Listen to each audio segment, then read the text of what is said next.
guys, welcome to another episode of Outrun the Neon Sun. My name is Dan, and I am really excited to be able to do what I'm doing right now. It's going to be a shorter review, but I want to be very specific. New Wave Toys sent me a replicate of Dragon's Lair in the Overhaul edition, and I couldn't be more excited. I got this random email from the branding guy, and he's like, look, we really enjoyed your review of Dragon's Lair that you did on your channel, so here's this, would you please do a review? And I'm like, are you serious? I really want to be honest with this review and what are the things that I absolutely love about this New Wave toy, Dragon's Lair. I mean, as you look at it, the attract mode is playing just like in Arcade 1-Up, but it's got some things that I find really, really beautiful about the cabinet that it really does take me back to my childhood days, even more so than the Arcade 1-Up. So if you're looking for that nostalgia, take a look and see what you guys think. Dragon's Lair, a fantasy adventure where you become a brilliant knight on a quest to rescue the fair princess from the clutches of an evil dragon. You control the actions of a daring adventurer finding his way through the castle of a dark wizard who has installed with treacherous monsters and obstacles. In the mysterious caverns below the castle, your odyssey continues against the awesome forces that oppose your efforts to reach the Dragon's Lair. Lead on, adventurer. Your quest awaits. So this is a limited edition to only 2,000 red team molding and 2,000 black team molding. Now there are limited quantities to be made available for purchase on newwavetoys.com. So once they finish processing the pre-orders, you guys will get those. If you aren't able to get on that, they suggest going to the actual email and they'll be notified. Now what's great about this is there's this improved HDTV output, which also features screen mirroring. On the back of this, it's really cool because there's a bunch of outlets.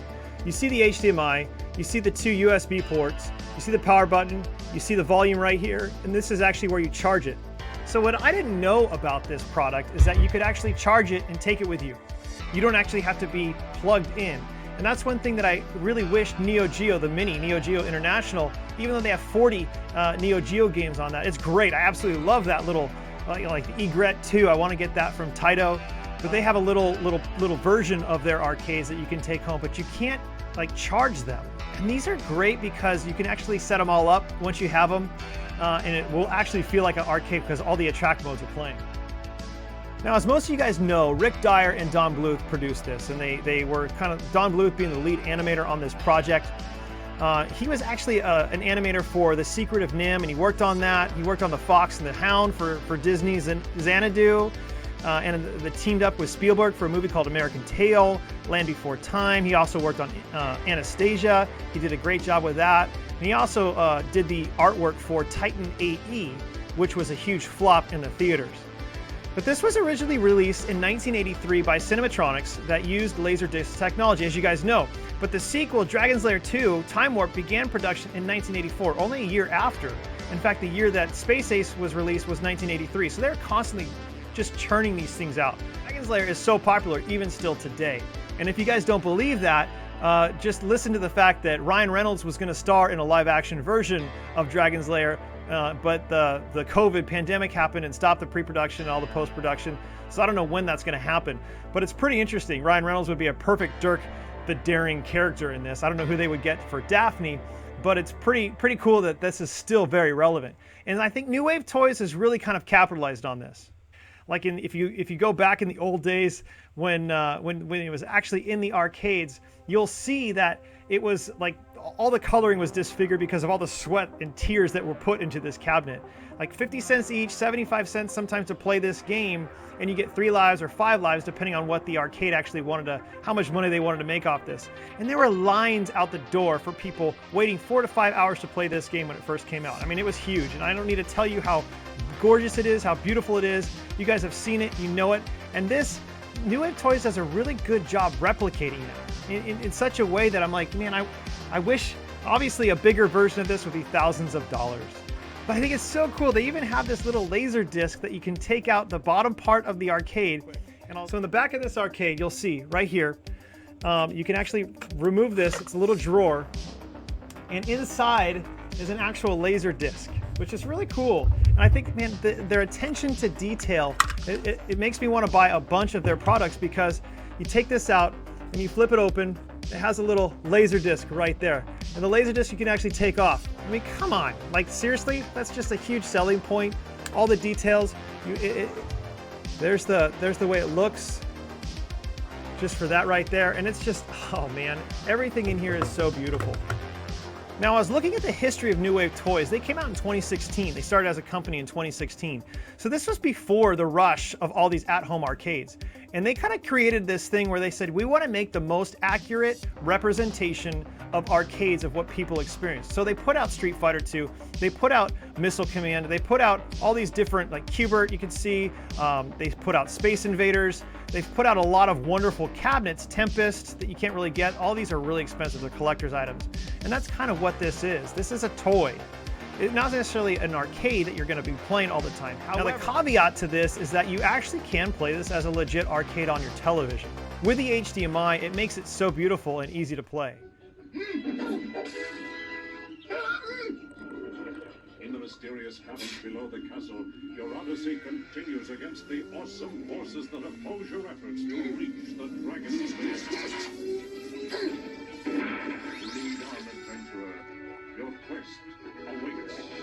Okay, so one of the things that I really love, I tried actually hooking up my Nintendo Switch controller to it, and the USB works perfectly with the TV, so this is basically like a console for Dragon's Lair, that you can actually plug in your Switch or anything with a USB cable and play the game through it. And I can play the TV with my Switch controller, and I'm playing Dragon's Lair on my TV with my Switch controller.